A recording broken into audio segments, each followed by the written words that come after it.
Okay, folks, welcome to another edition of Super J Business Hour. It is, I guess, it is Tuesday, June 28th, 2011. Welcome to the show.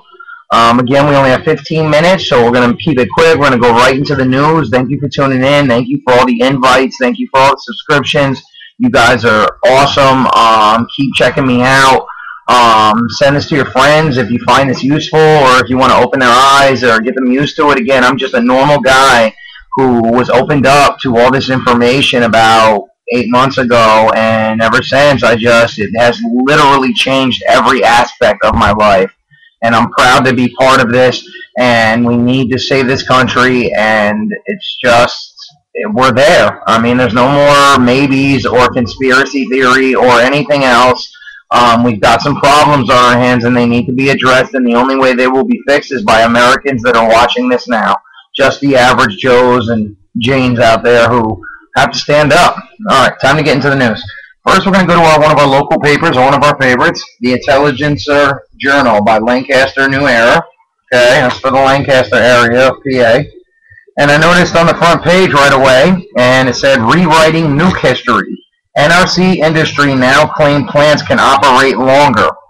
Okay, what's very funny about this is if you go into my shows from a couple, like last week or something, we already addressed this, that they're going in and they're making the inspections easier to pass, and this way here, these places can keep running while they're pretty much falling apart.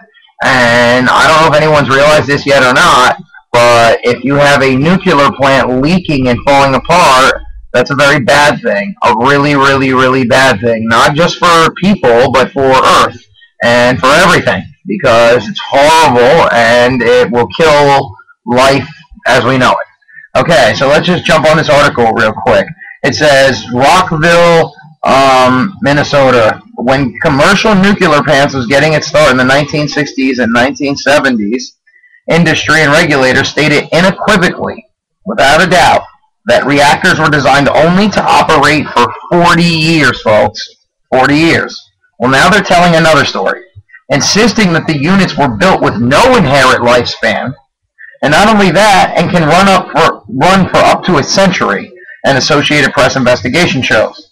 So by rewriting history, plant owners are making it easy to extend the lives of dozens of reactors in a relicensing process that resembles nothing more than an elaborate rubber stamp. As a part of a year-long investigation of aging issues at the nation's nuclear power plants, the AP found that the relicensing process often lacks fully independent safety reviews. Records show that paperwork of the new U.S. Nuclear Regulatory Commission sometimes matches word for word the language used in the plant operator's application. Also, the relicensing process relies heavily on such paperwork with very little on-site inspection and verification. And under relicensing rules, tighter standards are not required to compensate for decades of wear and tear. Okay, so basically, the government came in, they said that nuclear places were good for about 40 years. 40 years is up now. They're making millions, so they don't want to lose their money machine. So they come in and lie, give it a fake rubber stamp, do no investigations, do no inspections, the places are falling apart, and then now they say they're good for life. So folks, get ready for some very bad stuff coming from these nuclear plants in the next 10 to 20 years. And this is our government to blame. They said 40 years, unequivocally, without a doubt, that these places were good for only 40 years. So after 40 years, what do? You shut them down, and you rebuild them or fix them and do the right thing. But it's a lot cheaper to do the wrong thing and just say, oh, we changed our minds, now we'll lie and say everything's fine and we'll just keep collecting money. You figure it out. Maybe I'm crazy. Okay, we're going to jump to our next story. It's in the New York Times for yesterday, Monday, June 27th, 2011, folks. Okay? And we're going to see a nice article here that says, Militants, some with links to Al-Qaeda, advance in Yemen. The ancient port city of Aden is now virtually surrounded by roving gangs of Al-Qaeda Islamist militant fighters. Some linked to Al-Qaeda, some Al-Qaeda, who having captured at least 2 towns, stormed prisons, and looted banks and military depots in southern Yemen. And it goes on to say that the Yemen government was still busy fighting unarmed protesters farther north. Okay, so listen. And that basically local law enforcement in those areas fled. So basically, the government is pretending to fight unarmed protesters that can't create really any problem. They're unarmed, while Al-Qaeda takes over the country. And guess what? Al-Qaeda is funded and was trained and made by the CIA. So in other words, our government's taking over Yemen, they're dropping the ball and they're going to let it happen, and then we go into the next Middle Eastern country. Remember the whole thing? He's going to pull troops from Afghanistan and send them home? He didn't never say he was going to send them home, he just said he was going to pull them from Afghanistan. Wonder where he's going to put them. And another Middle Eastern country.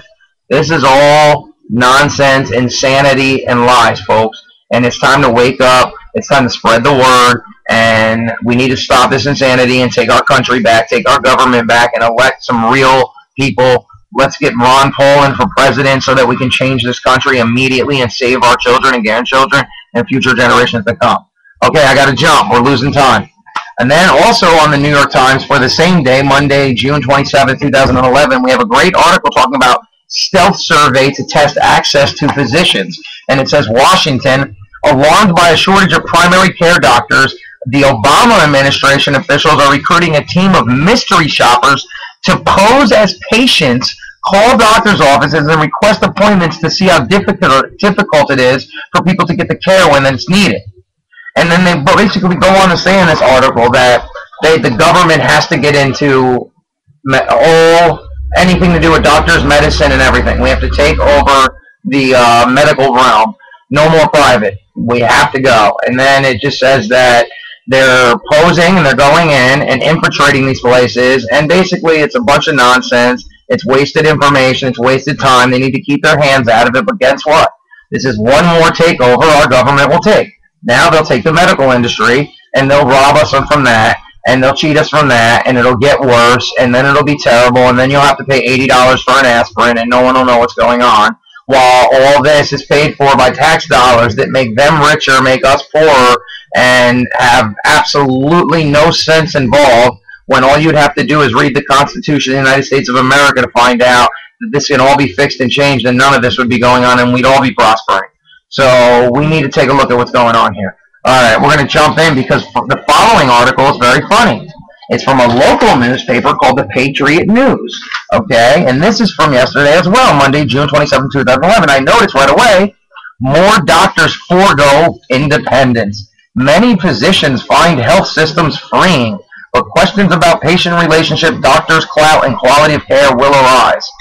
Doctors used to pride themselves on their willingness and ability to stand solo. They owned their practices, worked brutal hours, and called the shots. Yeah, they were good people, good doctors, and they took care of us. But now they're running for the shelter of health systems. And listen to this. This one gentleman quoted, "We avoided the trend for as long as we felt we could because we were tied to the idea of independence and running our own shop. But in retrospect, we wish we would have done this years ago," says Dr. Brett DeLawn of Kunkel Surgical Group, who's now owned by Holy Spirit Health Systems. In other words, just that quickly in the same day, the world newspaper, the New York Times, which is everywhere in the world, in the nation, in the U.S. and the world, it's already in the local papers trying to make people feel like it's a good thing and it's important for the doctors and we're helping them if we sign up with the government. Folks, this is all planned. It's a psychological warfare. They put it in there. They know you'll read it. They say, oh, yeah, this is nice. Oh, even the doctors say they wish they went. That's one doctor who's probably paid very well to make that statement. It's time to investigate and break through these lies. It's time to storm the Capitol, check my favorites, just like Alex Jones and the rest of those Texans did the other day. It's time to stand up, and wake up everyone up around us. Don't just find this information out and be quiet. I tell every single customer that walks in my store, I have to have my girlfriend grab me away from people in stores when I'm walking around telling them about what's going on. It's time to speak, stand up. We are going to be the Patriots. We will not let this evil tyranny happen and let them take our government and this beautiful country from us. Okay, in ending, I want to go to this last article, and it was just kind of on the Sunday paper, and there wasn't much going on, and I flipped right to the second page, and I noticed one of these commentary sections, and it was very interesting because what they're doing here is they're desensitizing us and getting us ready. What do you see? All horror movies, vampire movies, people killing each other, murder, rap, all this bad stuff, like negative, and it's like a narcissistic style to like everybody wants to like, I don't know, they want you to feel evil and want to die. No, what happened to life and loving the world and loving God and talking about God and earth and whatever your religion is, it doesn't matter, you know, if you believe in a higher power. And this goes on, it says research, not prayer, will help the mayor. What this lady goes on to say is that she would put more faith in studying than falling on my knees and trying to remember to fill up on some of her behaviors. And then it also says, it's just really negative, and it says that I will change my philosophy immediately and all this other stuff. And basically she goes, I wish the mayor luck, but frankly I think the mayor would be better off downing a few energy drinks and hitting the books in search of a solution. In other words, saying don't pray anymore, God's not good, put him to the side. Listen folks, I understand that you can't pray to win the lottery or pray to pass your math test, or you could, and that it's going to even, you know, that a God would be able to help something like that. But here's the point, folks. If you want to have faith, what's wrong with every little thing, you know, getting in touch with your God? But yeah, you have to put the back work into it as well. It's not going to save things. These people got into the mayor. What they're talking about is the mayor messed up in money and finances, and they're trying to get out of it. And they're asking, you know, this mayor, I guess, asked people for prayer and, you know, some help with prayer to make things better, which is fine. But they still have to do the work. And they still have to fight, and they have to fix the mess they got themselves into. I mean, that's the bottom line. But what's wrong with asking God for a little help at the same time? You know, the two need to be together. And that's what they want to do in these articles, is separate them, make the God's part seem evil, and then everything else, drink energy. Energy drinks are horrible for you. So they're promoting drinking terrible things. They're promoting not getting with God. They're promoting, you know, just this lock in, the government's right, don't think, don't use your brain, do what we tell you, don't pray to your God, and be quiet. And that's the way it's going to be. I mean, and then one of the quotes, somebody wrote a letter regarding this, and it says, and this is the good part, I see God sitting in the heavens, in the thinker pose, watching like a benevolent parent and thinking, you made your own mess, now you clean it up. Now, that's the right way to think, you know? He is there to help, and he will make those decisions, and, you know, I don't know what goes on with that, because, you know, that's a mystery to me, and I just believe there is a God, and I have my own religion, and it is what it is. But my thing is that we have to stand up for ourselves, folks. I want you to go to Infowars.com, get some information, Prison Planet TV, check out the Drudge Report, Astonisher 1, check out about these Israeli problem and the Zionists, and the connection between our government and theirs, and how evil this is, and the takeover that's happening over media, over newspaper. It's a takeover. It's already taken over. Mainstream media, newspapers, and major media outlets on TV have been poisoned. They're taken over, and it's just straight lies and nonsense. You have to read through all of that. The real news is the places I just gave you. I want to thank everybody for tuning in to the Super J Business Hour today. Sorry we didn't put up a video yesterday. It's just I did 22 hours at my job, and I worked a graveyard shift within 2 days. So I was just exhausted, and I ended up sleeping for almost 10 hours. I really needed to catch up on some energy. I want to thank everybody who's been hitting this channel. Pass on the message. I'm just a normal, average guy. I work at a HES station. I work really hard, but I spread the word to every single human being that walks in there, everybody who buys a paper, air pilots, and believe me, there's a lot of us out there, pilots, doctors that know the truth and also spread it to their friends and family and have no problem talking to me. I have officers that know about the New World Order and all this stuff that's going on in these evil, tyrannical government that has been taken over.